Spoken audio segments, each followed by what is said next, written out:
Bismillahirrahmanirrahim. Assalamualaikum warahmatullahi wabarakatuh. Saya Ifan Masiri, JPK Core Curriculum Sekolah Rendah Islam Midah Pasir Sebatu Pahat. So dalam video ni saya nak cuba tunjukkan proses pembuatan kantin kita yang telah kita buat, yang telah kita bina bermula bulan 10 kalau tak silap saya. Okay.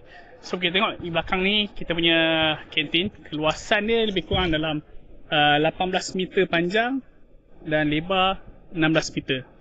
Okay, so ini tempat murid makan. Sini, dan kalau boleh tunjuk, saya tunjuk belah sana. Okay, belah sini. Dan kawasan sini. Okay, itu tempat murid makan. Okay, kita masuk ke dalam lagi.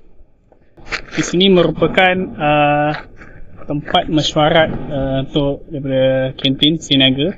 So di belakang sana ada tempat untuk penyimpanan barang. So di tempat saya berdiri ni ialah tempat dry kitchen. Mereka makan masak di sinilah. Di sini tempat dibuat air.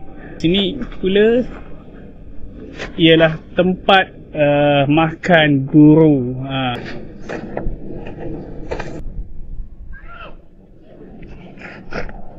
Okay, untuk pembinaan kantin ni kami memerlukan lebih kurang 190,000 dan sekiranya daripada sumbangan tuan-tuan dan puan-puan, alhamdulillah ini membantu untuk murid kami, iaitu murid sekolah rendah dan murid sekolah menengah, mudah untuk mereka makan. Kalau sebelum ni mereka makan di dewan, di lantai, dan bila ada kantin ni mereka akan makan di tempat yang selesa dan teratur. Okay, insyaAllah semoga dengan sumbangan dan tuan-tuan dan puan-puan membantu kami untuk merealisasikan hasrat kami yang telah lama kami impikan. Untuk menyumbang boleh tekan ke link pautan yang kami sediakan. Terima kasih.